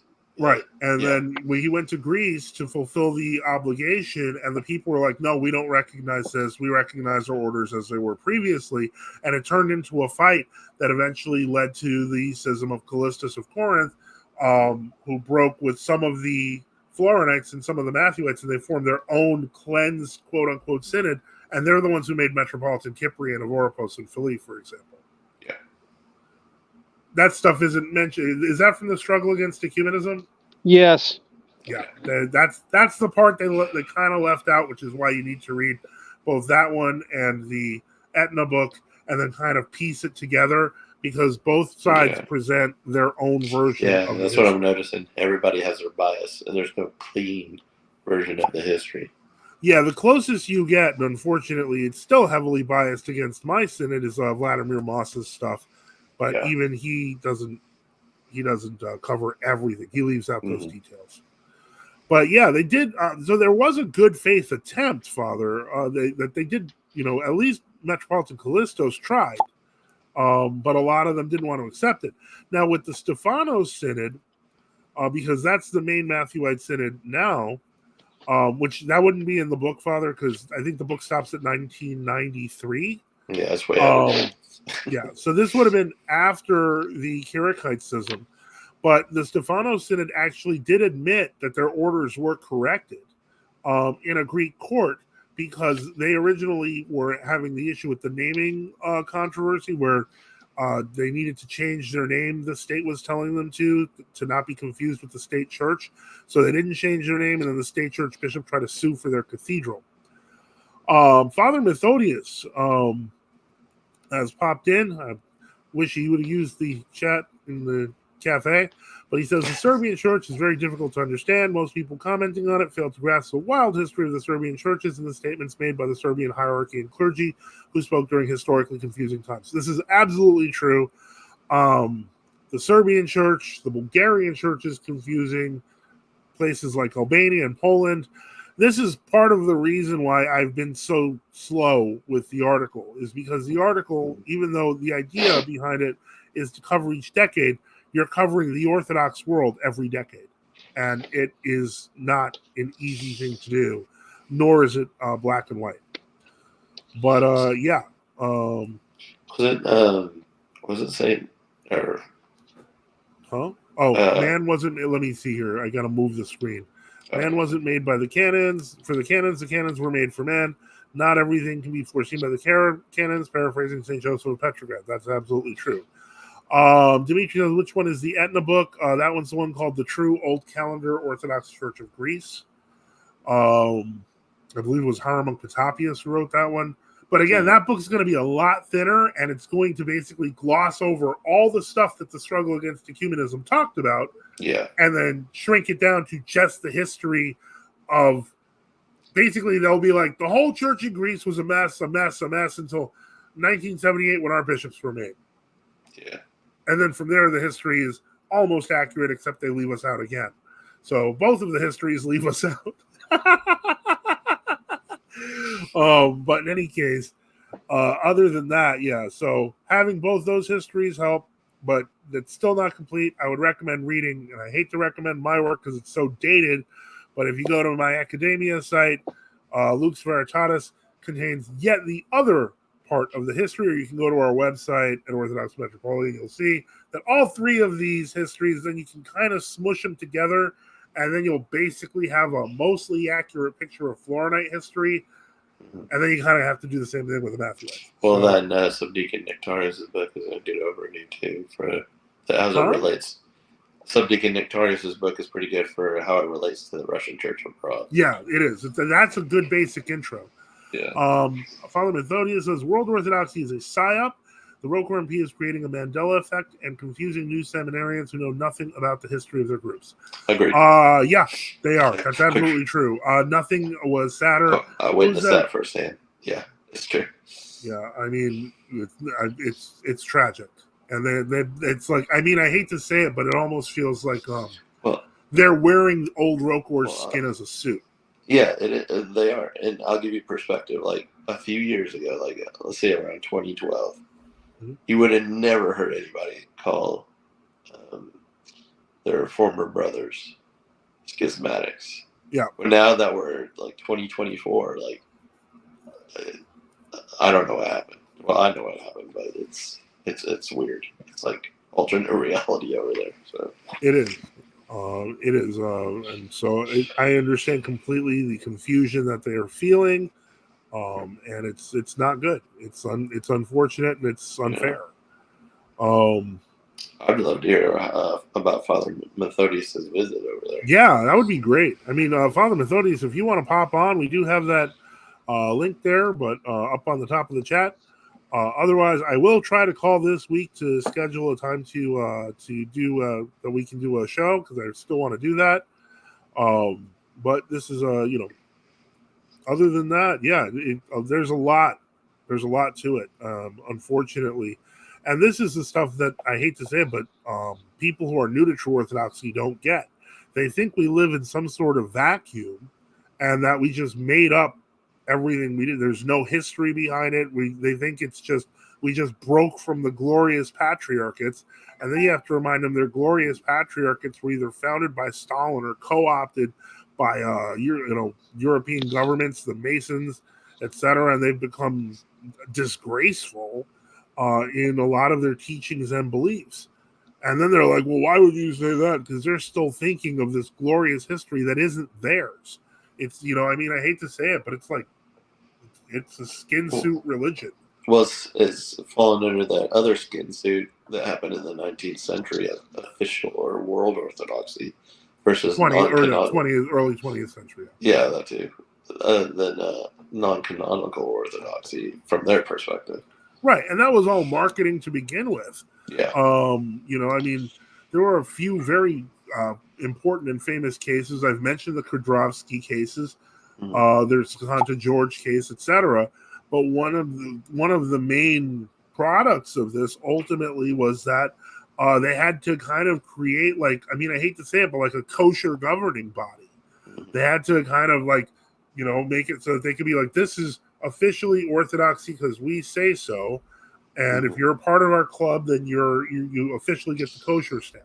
Versus and that led to a number of disasters they don't want to talk about either. Of course, yeah. And then to steal a term from somebody that I don't particularly care for, the patristic methodology would be either you were Orthodox or you were not. That was the standard before that. It wasn't canonical versus non-canonical. If you were professing, confessing, and living out the faith. Oh, wait, hey. Hello, Father. Thank you. If you were confessing. How's it going? We have Father Methodius. Greetings, everyone. Hello. Welcome. Nice to say hello. I'm Father Joseph. That's Father Boniface and Reader John. I don't know if you know each other, but in any case, Benedicite. Let me see here. Wow. So yeah, we're doing the live show, so we're glad to have you on. What are your thoughts, Father, on what we're talking about? Okay, so forgive me. This is the first time I've ever done anything like this. Your audio is fabulous, though. Yeah, it's great. So clear. Yeah. Well, it was. I'm getting. I have to figure out how to do this because I'm getting everything I'm hearing 3 times. Maybe I'm just gonna turn the TV down. If you have anything running, like a stream running, you have to mute it. Oh yeah, if you're watching it on another YouTube window, that could do it too. Okay, maybe we shut that down. Yeah. It's best just to have your StreamYard instance open just by itself. Okay, maybe that's better now. Can you hear us now? Yeah. Can you hear us? Yes, I can hear you. Awesome. Okay. How's your audio? Sounds good. Sounds good on my end. All right. Well, all welcome. right. Thank God. Thank God. It took me. Go ahead. We can hear you. Uh-oh. Something's gone wrong. All right. This is so I was just at Holy Trinity last week, as some of you know. I didn't know that, but okay. I did.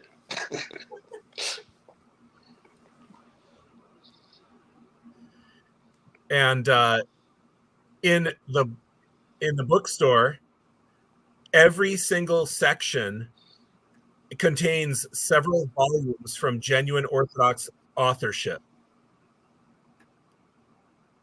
Oh, okay. I'm surprised that they've kept that, to be quite honest. I had heard that from the last people I'd heard that visited Jordanville. It's all still there. All still there. Well, what do you think is going to happen after Archbishop Luke passes? Because I don't think that there's anyone else who even knows about that stuff.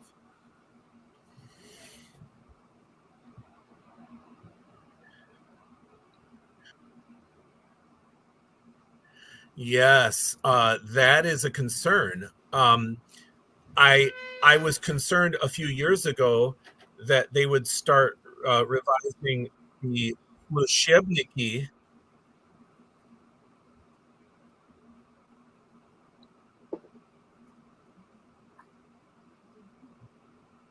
to remove the names of the great confessors and martyrs of the Russian church and catacombs and in the diaspora.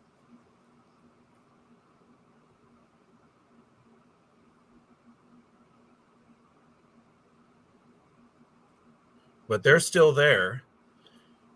And so my hope is that those books will remain in the bookstore and remain to be continue to be available for students. And then they'll see that they're learning from us.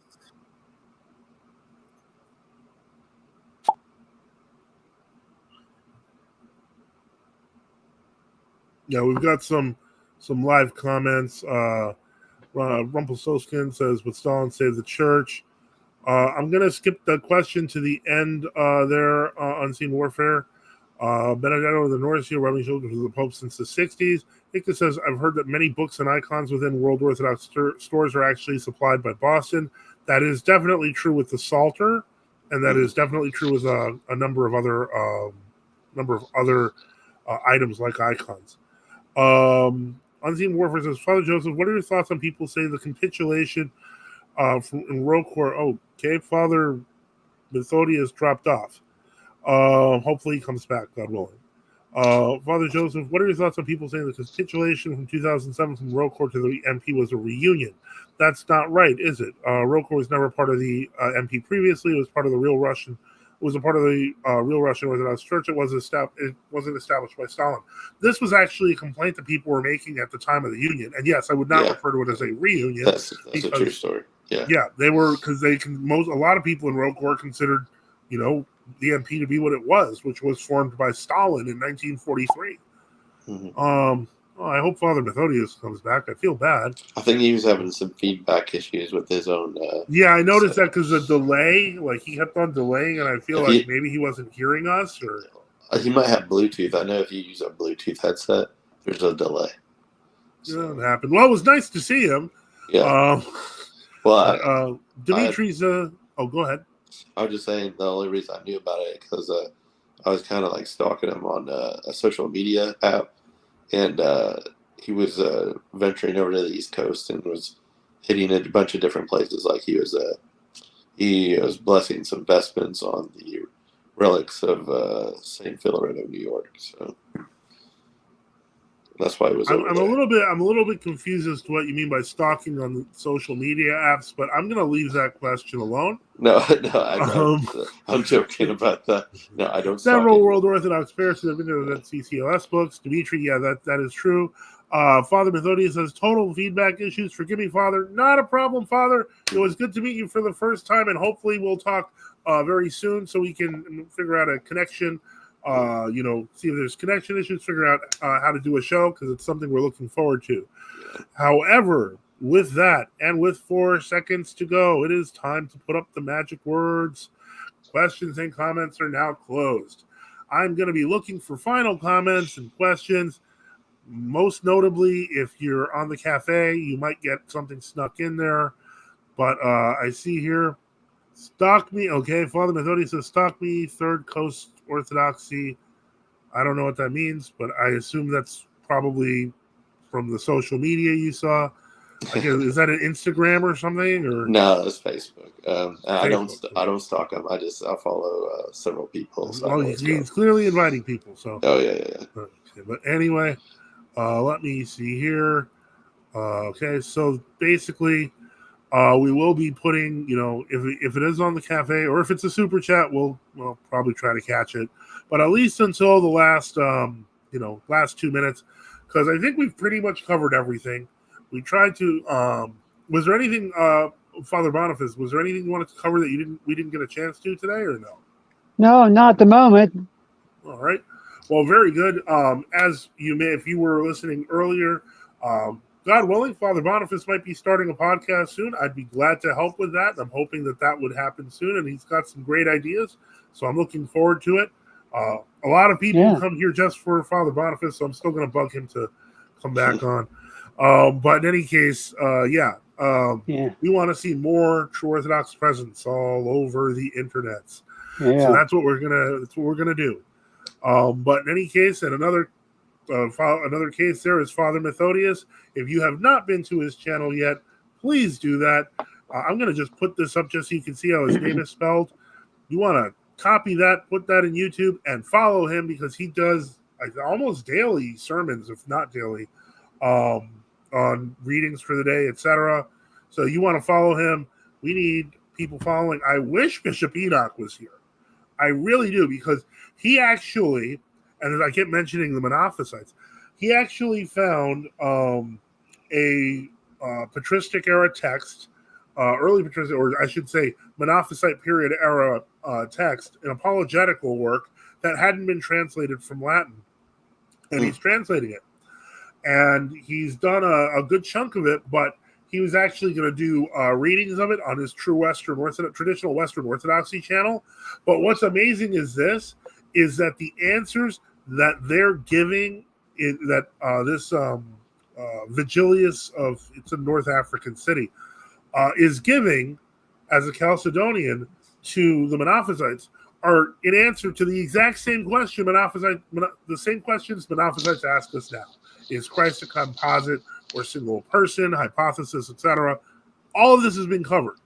And it would have been really good to have him on. God willing, he's on next week, or maybe he's just going to go just straight on and start doing readings from it on traditional Western Orthodoxy. So you definitely want to follow there. God willing, if Father Boniface has a channel set up, I will be able to help him with that, and we'll be able to talk about that next week. I kind of wish that Subdeacon Ictario showed up, because I love plugging his stuff because he does a lot of great work. And he's had, a tricky week with lies coming from who. Mm-hmm. So that would have been great. But also, if you get a chance, Orthodox Traditionalist Publications, we recommend that as well. So yeah, there's a lot of good channels. And these are more of the new channels. These are not even like basic ones like Orthodox Tradition or the Rokana Church in Mountain View, or the Artok in Oregon. And these are just the English language ones I'm thinking of, Orthodox Chestnuts. And then there's so many others when you start going by country. There's lots of Russian True Orthodox channels, lots of Greek True Orthodox channels. I haven't even found all the Greek True Orthodox channels. Unseen Warfare says Bishop Enoch's videos are super interesting. Looking forward to that. Well, maybe he's working on it now because he didn't show up here. No, I'm just kidding. I'm not. He's not accountable to me. But anyway, the point is, so yeah, God willing, he does do something this week. I think it would be great. I'm not seeing any other comments or any other things. I'm gonna do a final check around the stuff. What's this? Oh, okay. That doesn't have to do with me, but just something from the bishop. Checking here to see if I've got anything in the Twitter X, and I don't see any. Let's see if I got anything on the Gab. Do you remember how you were talking about, like, we were saying something about Tiny Tim or Timotheus or something like that last week? Timotheus. Yeah, we were saying something like Tiny Tim. Well, anyway, the person, Tiny Timotheus, yeah. Yeah. Anyway, he found me on Facebook. Oh shoot! And he messaged me. I was like, oh no, I'm in it now. But he's like, no, he was laughing so hard, he was crying last week. So I was like, oh, thank God. It's like, this can't go bad. Yeah, I'm like, it's funny that a lot of people that know me, they have a way to reach me on the cafe, and they have a way to reach me on Twitter, and they have a way to reach me on Discord. But then following me on Facebook, like, a lot of people did that, and I'm like, okay, I'll follow back, but people really don't understand how deeply I can't stand Facebook. Like, I like, if I had to compare Facebook and Discord, I would become a lifetime Discord user compared to how I feel about Facebook. That's how much I hate Facebook. I understand. I just wish there was like a platform that was like, I mean, I like Euphrosynous Cafe and it's needed. I wish there was like a social network that was not cluttered with all the other stuff in the world. You know what I mean? Ultimately, that is the one downside. It's the plus and the downside of Euphrosynous Cafe is that it is mostly an Orthodox forum. While we can broaden it in scope, for all I know, we could bring a gaming channel onto the thing, but it's still going to mostly be people who are Orthodox. They like your heterodox grandma or Aunt Millie is probably not going to show up there because first off, it's called the St. Euphrosynous Cafe, so good luck spelling that. And then, the second thing is, it's going to be weird.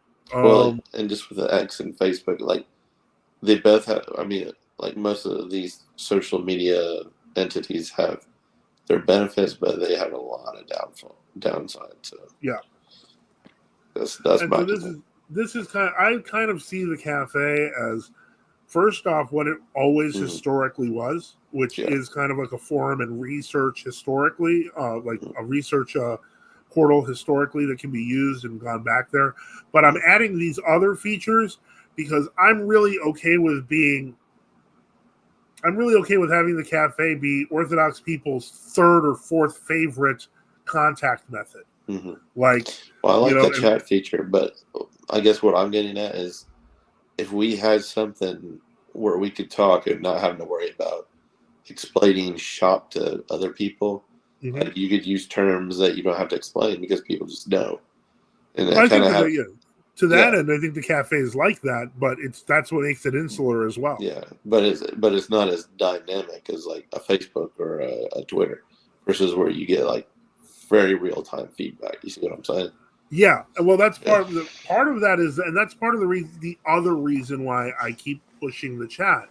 Yeah. Because the simple reality is, most of what we think of as the real time stuff is actually based within a system that's kind of like chat, or like the wall that each member has. But these features aren't fully implemented in the cafe because they didn't originally exist there. Yeah.